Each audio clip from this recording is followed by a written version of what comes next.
welcome to Cobra Kai Never Dies. I'm your host, Nina. I'm your other host, Lecca. Today we're talking about episode 8. With the disgusting title. Yeah, Molting. Yeah, not a great title. The IMDb synopsis for this week is Johnny prepares his Cobra Kai students for the next All-Valley Karate Tournament, and in turn he's inspired to clean up his life. Daniel is still unaware of his new pupil's background. They really give Daniel the shaft. They really do. Like, week after week, he always gets like an uninspiring plotline or synopsis description. Right, his synopsis is basically, Daniel still knows nothing. Well, and I think that this is actually, like, not inaccurate, but it doesn't even touch upon all the stuff that happens it's so in this dramatic. episode. We were talking between ourselves about how we were going to break down this episode. Because usually it's easy to, like, follow each character's arc. I thought we should just use an insect metaphor and just lean in hard to that. Really? Molting. Skins, scales. But they're clearly referring to a snake, Nina. Oh, whatever. I mean... Other things molt. What? No, they don't. Do they? I don't know. I think molting is a reptile thing. Readers, listeners, please write in and let us know. What don't we know? So, I'm going to say, let's take it theme by theme. Let's do that. Okay. I think that the first theme... We're going to regret this, you know that, Yeah, right? This is going to be a mess, guys. I'm sorry. Is the first theme molting? Because I gotta say I'm coming up empty. I mean, what is molting, Nina? What would you say? Obviously, I don't know what it is. Molting is shedding your skin and becoming something new.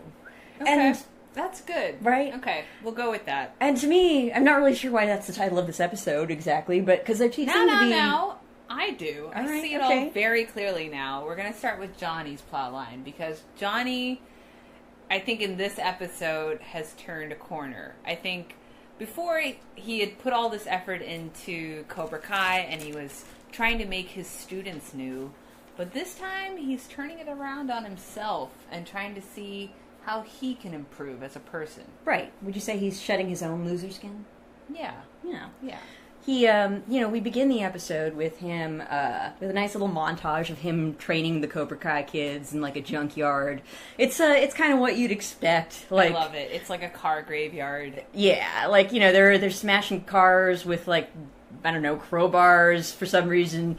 They're doing, like, hazardous tire runs. At one point, he sicks a bunch of dogs on them after he's just each given them, like, some bacon to hold. It's true. It's not a real training unless you have to get a tetanus shot afterwards. Right, exactly. So, it's kind of like Johnny Lawrence business as usual. But midway through the episode, he actually gets an invite to have dinner with Miguel's mom and Miguel's grandma and, Miguel himself. He gets invited to the family dinner.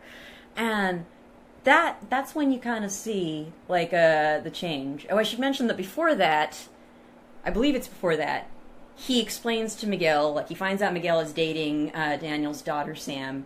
And finally, Miguel learns of the awful truth of what happened. The real truth of the All-Valley tournament.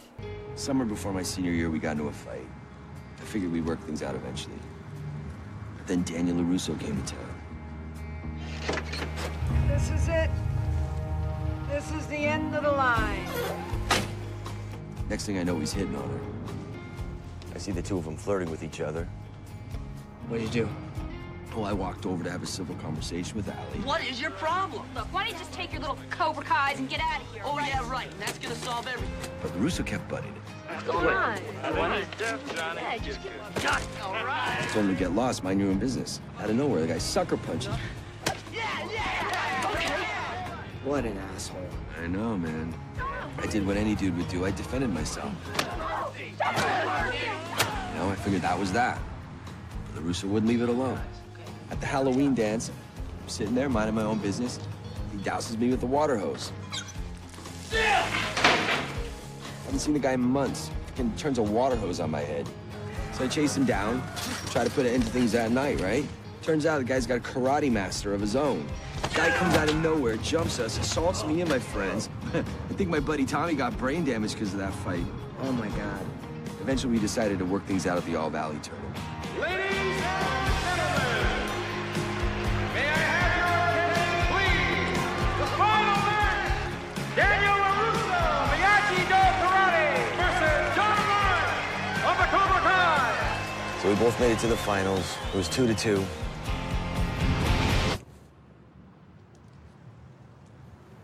What happened? Who won? LaRusso won. I lost. But what's worse is I lost Allie. Yeah. All right, the reason I'm telling you all this is because you got to watch out for the LaRussos.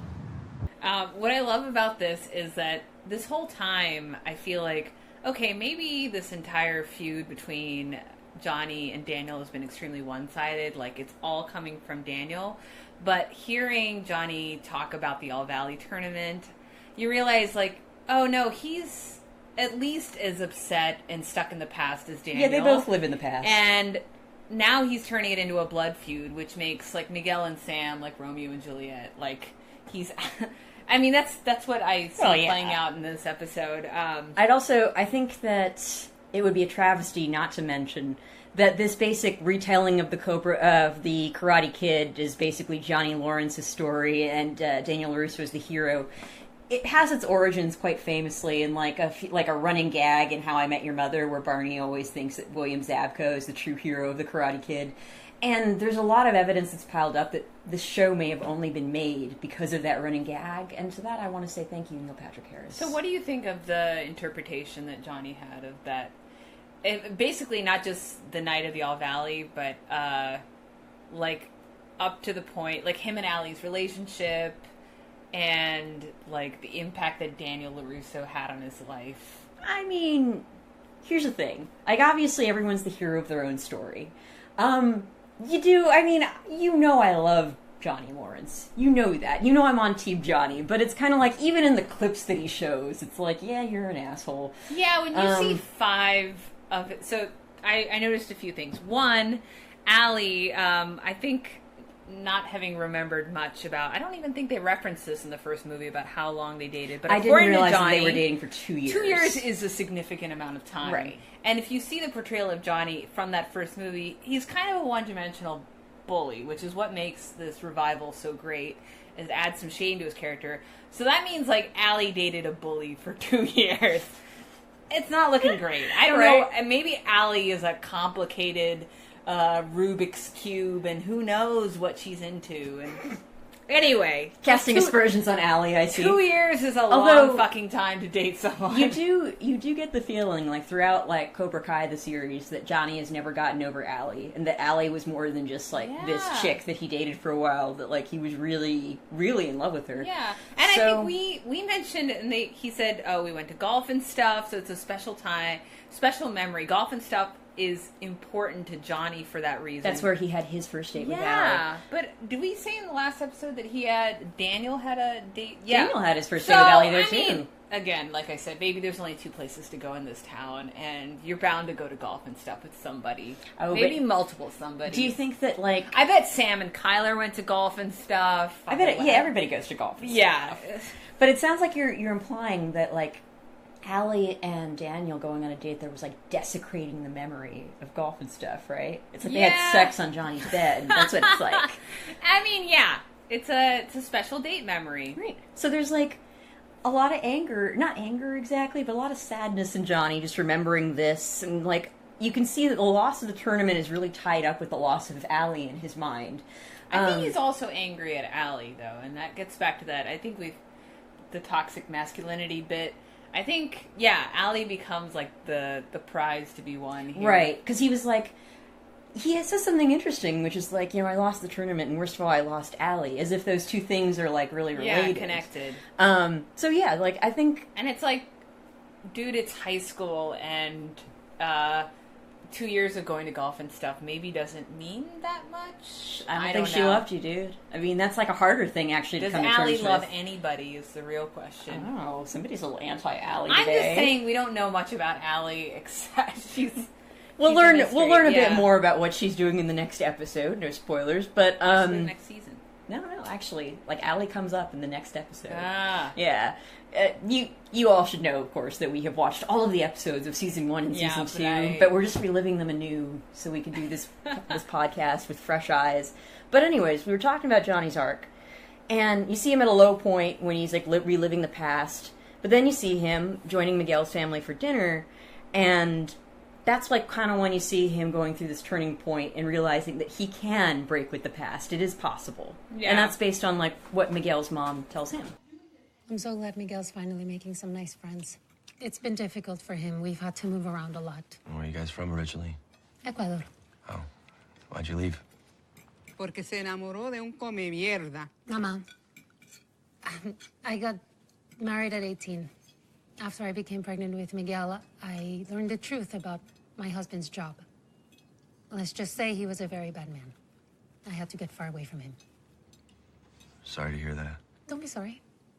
I moved on long ago. You can't let the mistakes of the past determine your future. So then after that, you see him go to visit his stepfather, Sid. And, you know, who's just as awful as he was, like, in the first episode. Yeah. So what I love about that is, I think, yeah, so Miguel's mom says you can't let the mistakes of the past determine your future. So he does a few things. He finally cleans his disgusting fucking apartment, which is, like, encrusted with Cheetos and, like, soaked through with Coors. That was a long time coming. And then he does something that's so significant. He reaches into the refrigerator, and he reaches past the cans of Coors, and pulls out a jug of orange juice. I feel like he wouldn't even have orange juice. I feel like... Orange juice is actually not that good for you. But it's mostly sugar. But it's a turning point. It's a metaphorical turning point. He thinks it's healthy, and that's what matters. That's what matters. He's treating his body with a lot of processed sugar. Okay, can I but he's ask treating something? it right. I was just curious. Do you think that Johnny has a bed frame? Do you think he sleeps on a mattress on the floor? I think he probably sleeps on a mattress on the floor. So that is I just want to know that he's made that change, and that would signal to me that he's an adult. Right. Like, it's very... Actually, this is something that we've discussed many times, not in the context of the Karate Kid so much. No, just more like our observations of humanity and how it's going down the tubes. There are many, I don't want to say men, but let's say men, who just have mattresses on the ground without, like, a bed frame or legs on your bed. And we want to say, why? Yeah, come on. Just elevate the goddamn bed. Just make that one little piece of effort. It's like $20. It's like... You can 15 find minutes it of your for time. free in a dumpster. Really, you can. Too. And it makes a difference. It makes it seem like you have your shit together because you sleep on a bed and not a mattress on the floor. Also, wasn't Johnny a handyman, and so he could have built it himself? Yeah, maybe he does have legs on his I know. bed. I'm maybe not we're being being unfair. But you're right. We don't know for sure that he doesn't have a bed frame, but let's just say new Johnny would definitely have a bed frame. Yeah. His apartment looks dramatically better. Much better. Yeah. Well, now that we've like sort of dissected Johnny's complex relationship with the past, what about Daniel? Okay. So we see a bit of his flashback heavy arc because his mom is in town. Grandma LaRusso is back in town. Well, not back in town, but Grandma LaRusso is there for a visit. And she's visiting from Jersey. She's visiting from Jersey. Yeah. That woman is Jersey through and through. Always will be. She is an Indian mother-in-law. That's what I wrote down. Yeah.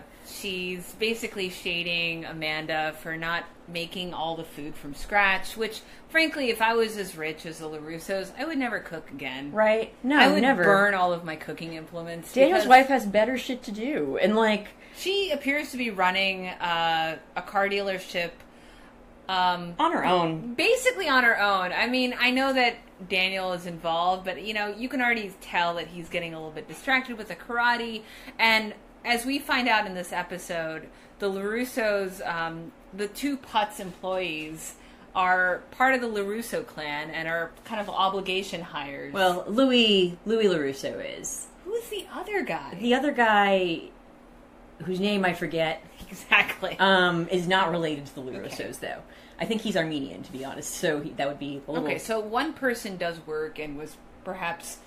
hired, honestly, and the other one is just Daniel's cousin, Louie LaRusso. Yeah. Who is so Jersey that it hurts, and also is basically not a great employee. And when that's alluded to at the dinner table, Grandma LaRusso is all like, "You always take care of family," which is like really like, what are you, the mob? My God. Well, he mentions that he's fallen in with he met a new band of friends who are part of a biker gang of some sort. Yep. He's Great. like. Basically befriended some no good nicks in this episode, and that'll come up later, of course. But Grandma LaRusso basically is reminiscing about how awful Cobra Kai was to her son, and you see Sam, like, getting all nervous about it and being like, maybe they're not all bad. But, like, you definitely see the repercussions of the past affecting the present. Like, you know, Yeah. Sam is particularly, she's particularly gutless because she tries to kind of feel out the situation, and she's like, maybe Cobra Kai isn't so bad, and once she realizes, like, the entire LaRusso clan is anti-Cobra Kai. Later when she talks to Miguel, I think they have two lines, and she's basically trying to get him to join, like, a different dojo. Yeah, and, like, keep in mind, Miguel has been told the awful story of Johnny and Daniel, and he's just heard it, and the ending thing that Johnny tells him after that is, my point is, just never trust a LaRusso, which is, like, such a weird point. It's like, I don't think that Sam is going to defeat him at, like, the All-Valley tournament, so I don't think it's exactly going to play out the same way, but it's really just kind of jarring that she's immediately like, join a different dojo. It doesn't seem right, you know, and, like, Miguel's kind of like, that'd be a shitty thing to do. And then her dad comes calling, and she tells him that, oh, I'm sorry, I'm talking to nobody. And you can tell Miguel's very hurt. Sam sticks up for nobody. She really doesn't. She has no loyalties. No. I mean, you see it with Aisha, you see it with Miguel. She's just kind of like, she's gutless, yeah.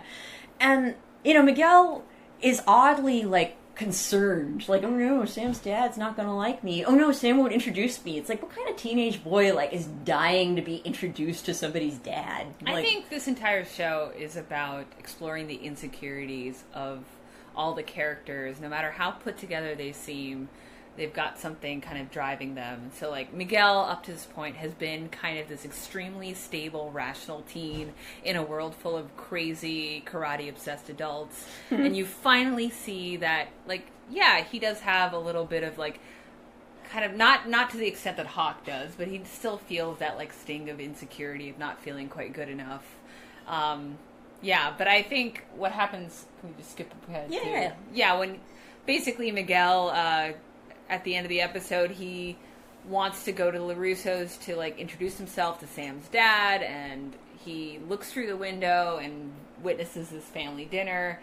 And incidentally, Robby, who in this episode, he comes to LaRusso's house to, like, have a karate lesson, meets Sam in a bathing suit for the first time, and eventually, like, wrangles himself a little bit of an invitation to the LaRusso family dinner. Robby's there at the table, joking and laughing with Sam, and, you know, you can see Miguel just feels like very much... Would that, if you were in Miguel's shoes, would that push you over the edge? Or... Okay, I want to say in this show, I love this show, but there's a lot of moments where somebody sees something from afar and changes their destiny based on that, and these things like, oh my god, Robby saw his dad hug a karate student.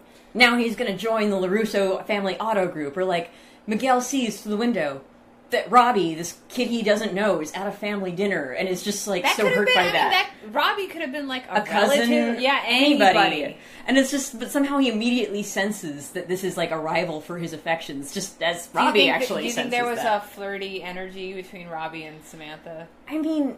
Clearly that's what we're supposed to think, and we're supposed to think that, like, Miguel saw that through the window, that there was this flirty energy, but come on. Again, it is like Robby seeing, like, Johnny Lawrence hug Miguel and being like, oh, my father has a new surrogate son. Yeah, and Daniel will pretty much invite anyone over for dinner. I mean, Tyler was just there, like, a few weeks ago. It's really not hard to score score an an invitation. If you go on one invitation. date with Samantha, you're basically guaranteed an invite. Yeah, sometimes with, like, really fancy sushi and things like that. Yeah, I mean, he's buying lobster dinner for Armand or whoever. I mean, he's buying dinner for a lot of people. It's nothing for Daniel. And speaking of Daniel, like, even though his mom is in town and everything, I would say that he doesn't have, like, that much of a plot line of his own. His main thing is that he decides to get away from his mother and his wife fighting by taking Robby, his karate pupil, on a trip to, like, the forest so that they can, like, do katas and synchronous. And there's a bit of a montage here that's, like, kind of a contrast to the montage of, like, Cobra Kai in the junkyard. Is them, like, being very zen and spending time in nature and doing karate on, like, branches and things like that. I did want to note the one moment of Anthony Watch. Anthony Watch! At dinner, Samantha goes, Anthony, you're the worst. And then when Robby meets Samantha, he says, oh, you're the daughter he talks about all the time. And not the son that he tries to pretend doesn't exist. Doesn't exist. I'm like, if anybody should be upset that, like, they're being replaced by a surrogate, it's Anthony. Do you think he asked Anthony to go into the woods to practice karate with him at any point? I do not think he wants to spend time alone with Anthony. Yeah. I noted this. I actually took this note that Grandma LaRusso does hug Anthony. I was surprised. Are we sure that wasn't a stunt double, or, like, that was... I was actually like, wow, somebody treated Anthony with affection. I know. But, I mean, how often does Mama LaRusso actually visit them? Maybe once a year? Once she gets to know Anthony, there will be no more hugs. Right. It'll just be all... Oh my god, Anthony, you make everything worse. Shut up. That's right. Anthony, you're the worst. Back to the training sequence. Oh, yeah. So, I want to say that we were watching this episode. My husband was in the other room. We were watching the training montage. Again, like, Daniel and Robby are doing, like, synchronized katas and stuff like that. And there's this music in the background. And my husband shouts out, "Is this a sex scene?" And the music is, like, really, like, kind of romantic. It's kind of... So it's interesting, because I love the soundtrack for this entire show. There's, like, some excellent tracks, but I've noticed that the two now training montages with Robby and Daniel involve, like, some sort of, I don't even call it, like, kind of smooth jazz or music, or, like... It's a little odd. It's an I don't odd understand. choice. Maybe they go in a different direction in season 2, but, Yeah. Yeah, what I noted about this is it's a lot of, like, beautiful, like, landscapes and sunsets, and they're punching into the wind. Also, you know what I have to say right here, right now? God. California Watch, you guys, like, they're in this deciduous forest where the leaves are starting to change color.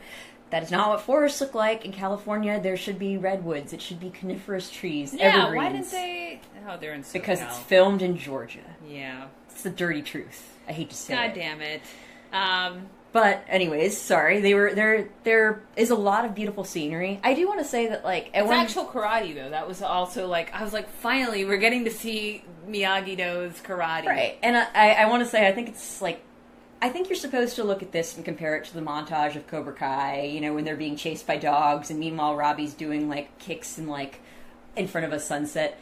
It's kind of a nicer, gentler karate, although Daniel has Robby, like, practice all of his karate moves while standing on top of a log, which looks just about as dangerous as just about everything else that, like, Cobra Kai does. That log wasn't that high off the ground, and there was a bed of leaves to catch him as he fell. I don't know, man. Whereas I felt like when you're watching the training montage, or sort of the training montage that Johnny puts his students through, he's like, he opens with just throwing a can of Coors at the floor and handing them jerky so that they can get set upon by dogs. I think what I like about Johnny Lawrence is that's the kind of teacher I would like to be. Yeah, and when he's at dinner with Miguel and his mom, and Miguel's mom opens with, like, I hope he's not going to get hurt at the tournament.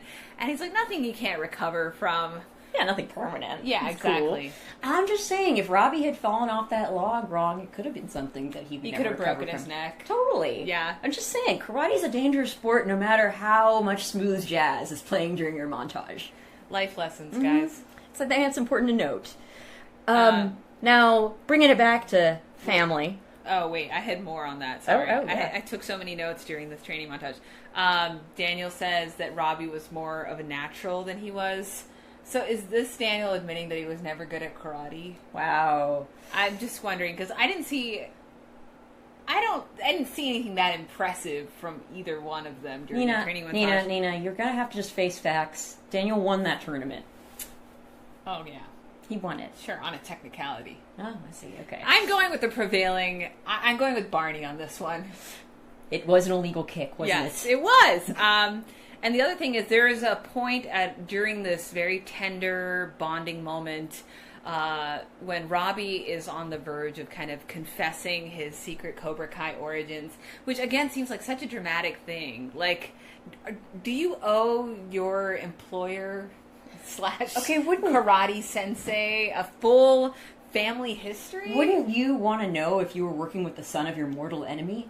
And you could just claim ignorance. Like, I didn't know you're a grown man with a karate vendetta. I'm sorry. I just thought I just needed a job, and I happened to like, coincidentally go work for my father's mortal enemy.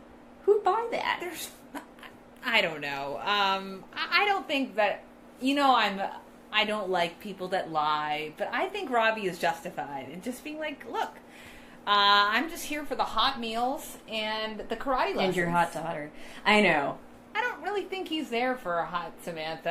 I think he's actually there for, like, he's looking for a father. He's looking for a father. Daniel's, like, fitting that role. But, you know, Robby does not summon the courage to confess, and so when Daniel, as our IMDb synopsis says, remains in ignorance for one more week.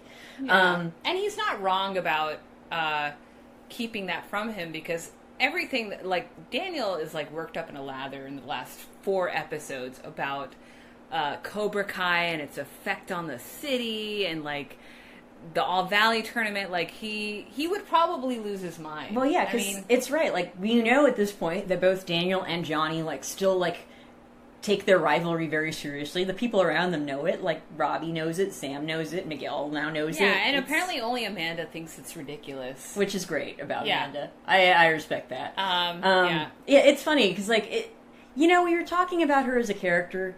Yeah, she never gets her own plot lines, and you know, I think that's not great, because I really do like her. But I do like that her role in the show is actually unique, because she's the only one who treats it as, like, the ludicrousness that it is. Yeah. Like, come on, you're grown men. Like, please. And, like, yeah, so that and her reaction to seeing a dick on her husband's face is just, like, that wins me over. So getting back to the family arc, I'm determined to make this work, Nina. You can't stop me. There's an arc. It runs through this episode. The arc is family. Johnny's writing a letter to Robby. It's actually sweet. He's like... He doesn't get very far. He doesn't get very far. He gets one line in. He gets a couple lines in. He's just saying he knows he can't change the past. He's saying that he wants to start over with, basically. He refuses to text or email. Yeah, he does say that.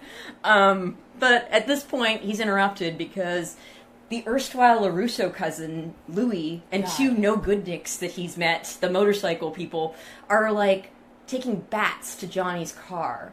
And I think...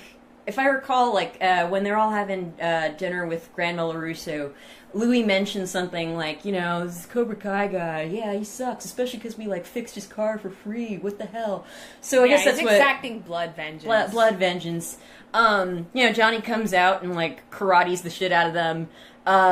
The motorcycle guys have, like, already poured gasoline on the car. To be fair to Louie LaRusso, I love how he they didn't just travel with gasoline. Like, right. This is just part of their, like, you never Hell's know when you're Angel going to have to arsenal. torch something, right? Jesus. Like, Louie LaRusso had, like, started out by, like, whacking the car with a baseball bat and saying, like, this is a message from Daniel LaRusso. Although when pressed, he kind of admits that he made that up. I wrote this down. I said, Louie will get this family killed. Yeah. I mean, like, because Johnny is, like, understandably very upset, and he's like, where does LaRusso live? And I'll say very, this, like, for Louie, thing. he has this moment where he's like, I just made that up. Look, I'll take my licks like a man, it's alright. But then, like, Johnny just, like, shakes him or something, and he's like, never mind, here's the address. That's true. You can see where Sam gets her gutlessness from.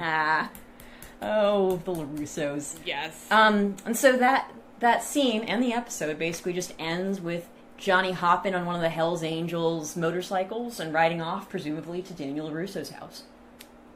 Yeah. So here's a question for you. I'm going to spoil everything and say that Louie LaRusso is not seen again on this show.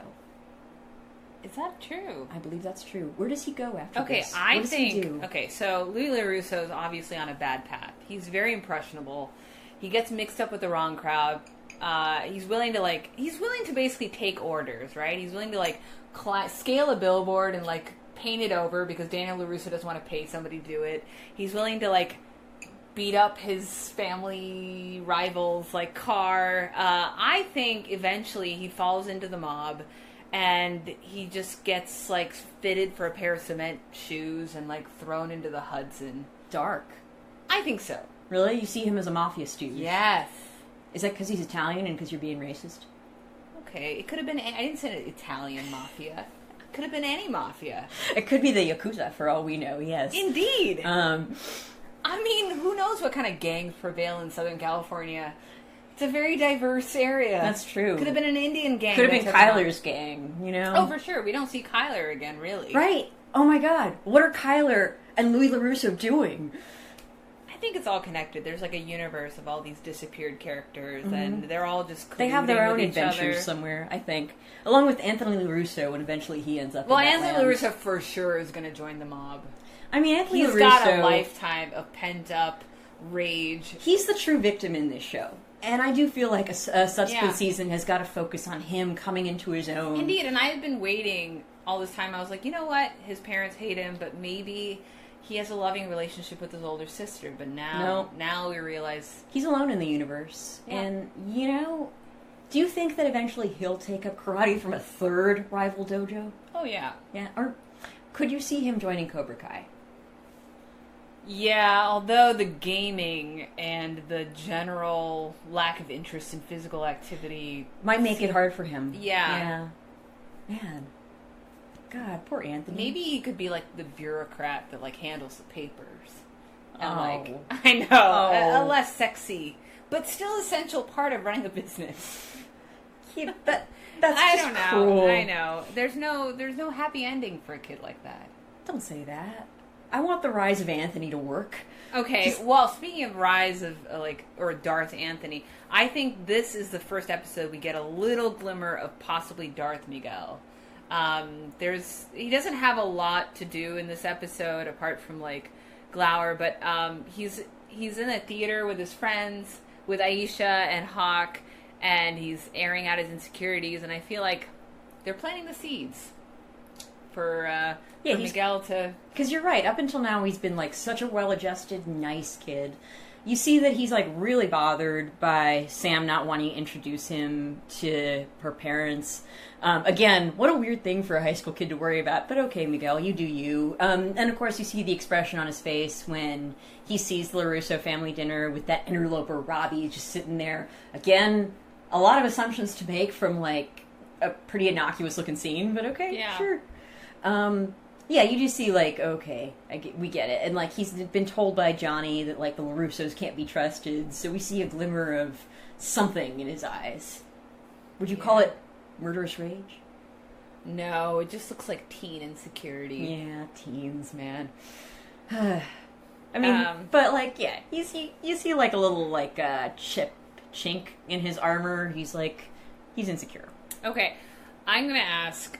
At this point, who do you think is better equipped to win the All Valley? Obviously, Miguel. Okay.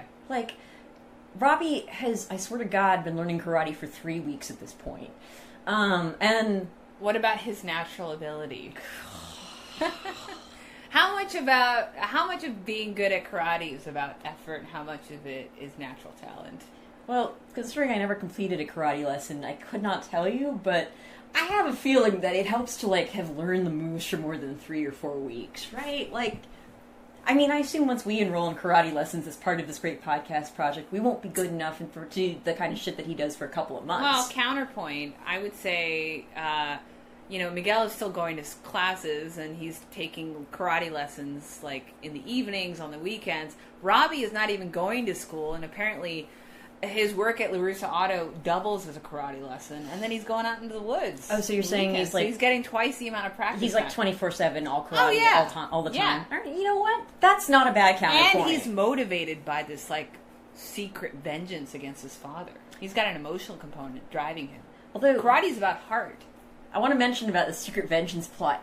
He had no idea when he started interning at an auto... shop that eventually he would be trained in karate. Like, that's insane. Didn't he, though? Robby read the script, clearly, but... I mean, you don't show up to someone's house not expecting a karate lesson. I mean, I never do. But yeah. That's... I've mentioned this before. That is so psychotic. Like, just... Do you know what'll make my dad mad? Is if I interned for Daniel LaRusso. Okay, sure. Okay. You think we covered it? I think we covered it. Okay, what is your ranking? You know, this episode is basically there to set up a bunch of other stuff. It's true. So, I can't say that it's my favorite on its own. Because, like, you know, it's there to show that, like, this rivalry between Daniel and Johnny, like, is still going strong and, like, setting up Darth Miguel a little bit. And it's like, on its own, there's nothing about it that was super memorable to me. So I'm going to give it, let's see, what should my rating system be?